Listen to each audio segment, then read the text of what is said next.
The ongoing 79th AGM of the International Air Transport Association in Istanbul has shed light on sector performance and undercuttings post-pandemic. Aviation industry net profits are expected to grow at a turn of $9.8 billion, representing a 1.2% net profit margin, which is more than double the previous $4.7 million forecast as of December 2022. Data bookings shows that demand continues. Now, I think it is important to point out the demand window that we look at is much shorter than we used to look at historically, so patterns of bookings have changed.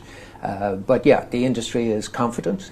There are some challenges there, but despite those challenges, we remain cautiously optimistic that this is going to be a good year for airlines.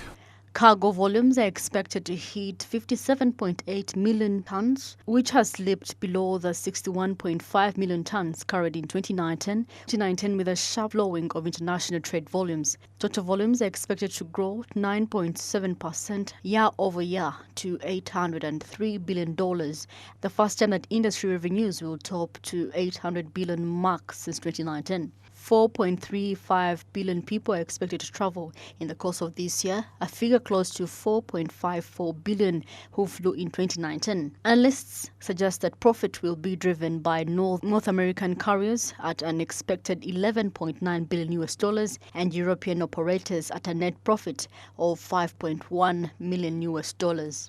On the downside, fuel expenditure is to hit $229 billion, consistent at 30% of all expenses, a little higher than the $222 billion recorded last year.